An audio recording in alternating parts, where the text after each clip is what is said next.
श्री गणेशाय नमः। हेलो दोस्तों, हमारे चैनल में आपका स्वागत है। श्रावण माह के प्रथम तिथि और सोमवार, साथ ही बारिश के साथ भगवान भोलेनाथ के दर्शन, उनके भक्तों को उनके दर्शन तथा पूजन अर्चना एक विशेष प्रकार का आनंद प्रदान करने वाला समय, जो मन को आनंदित कर देता है और स्वतः ही भोले को प्रसन्न करने वाले जय घोष होने लगते हैं।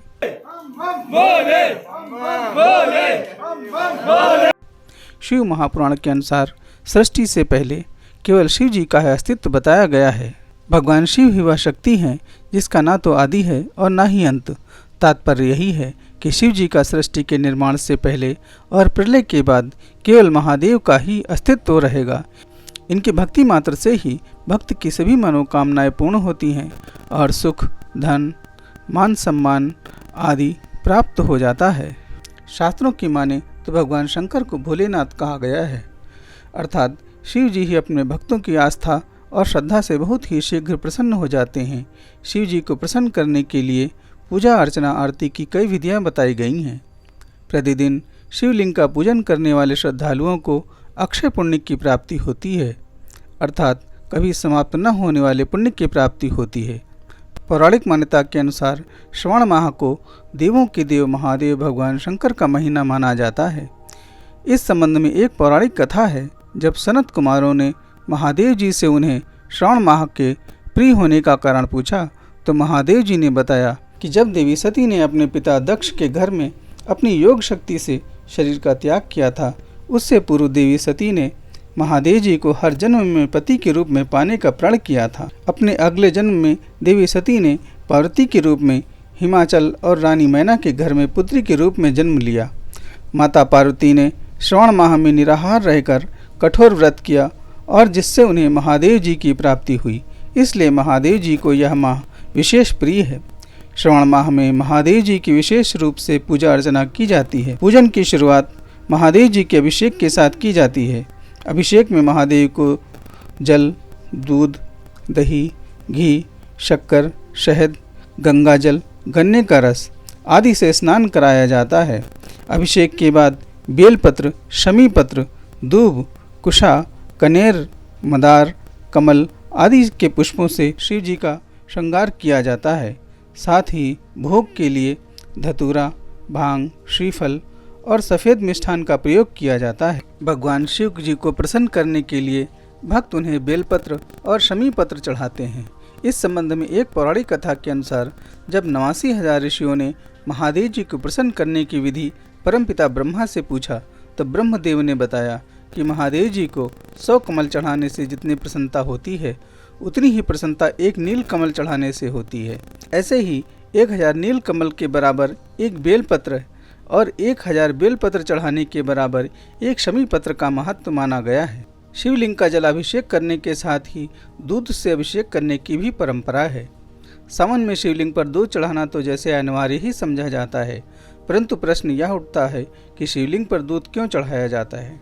पौराणिक मान्यता के अनुसार समुद्र मंथन के समय जब विष निकला तो पूरी पृथ्वी पर विष की घातकता के कारण व्याकुलता सी छा गई। ऐसे में सभी देवों ने भगवान शिव से विषपान करने की प्रार्थना की। शिव जी ने जब विषपान किया तो विष के कारण उनका गला नीला होने लगा। ऐसे में सभी देवों ने उनसे विष के प्रभाव को कम करने के लिए शीतल दूध का पान करने के लिए कहा, जिससे विष का असर काफ़ी कम हो गया। शिव जी के शरीर में जाकर विष के अनिष्टकारी प्रभाव को कम करने के उद्देश्य से भगवान शिव को दूध चढ़ाया जाता है। अब हम आपको दूध चढ़ाने का वैज्ञानिक कारण बताते हैं। हमारे देश में परंपराओं और प्रथाओं के पीछे कोई ना कोई वैज्ञानिक कारण अवश्य होता है, जिसकी वजह से ये परंपराएं और प्रथाएं सदियों से चली आ रही हैं। शिवलिंग पर दूध चढ़ाना एक ऐसे ही वैज्ञानिक कारण से जुड़ा हुआ है, क्योंकि सावन के महीने में गाय या भैंस घास के साथ कई ऐसे कीड़े मकोड़ों को भी खा जाती हैं, जो दूध को स्वास्थ्य के लिए गुणकारी के बजाय हानिकारक बना देता है। इसीलिए सावन मास में दूध का सेवन न करते हुए शिव जी को दूध अर्पित करने की प्रथा बनाई गई है। शिव पुराण के अनुसार सृष्टि के निर्माण से पहले केवल शिव जी का ही अस्तित्व बताया गया है। भगवान शंकर ही वह शक्ति हैं जिसका ना आदि है ना अंत। इसका मतलब यही है कि शिव जी सृष्टि के निर्माण से पहले और प्रलय के बाद भी केवल महादेव का ही अस्तित्व रहेगा। इनकी भक्ति मात्र से ही मनुष्य को सभी सुख, धन, मान सम्मान आदि प्राप्त हो जाता है। दूध की प्रकृति शीतलता प्रदान करने वाली होती है और शिव जी को ऐसी वस्तुएं अति प्रिय हैं जो उन्हें शीतलता प्रदान करती हैं। इसके अतिरिक्त ज्योतिष में दूध चंद्र ग्रह से संबंधित माना गया है। चंद्र से संबंधित सभी दोषों को दूर करने के लिए प्रति सोमवार शिव जी को दूध अर्पित करना चाहिए। शिव जी को जल्द ही प्रसन्न करने के लिए शिवलिंग पर प्रतिदिन गाय का कच्चा दूध चढ़ाना चाहिए। दूध को ओम नमः शंभवाय च मयोभवाय च नमः शंकराय च मयस्कराय च नमः शिवाय च शिवतराय च ईशान सर्वविद्यानामीश्वरः सर्वभूतानां ब्रह्माधिपतिर्ब्रह्मणोऽधिपतिर्ब्रह्मा शिवो मे अस्तु सदाशिवो तत्पुरुषाय विद्महे महादेवाय धीमहि तन्नो रुद्रः प्रचोदयात् के मंत्र को बोलते हुए चढ़ाना चाहिए। शास्त्रों के अनुसार भगवान शंकर को भोलेनाथ कहा गया है, अर्थात शिव जी अपने भक्तों की आस्था और श्रद्धा से बहुत ही जल्द प्रसन्न हो जाते हैं।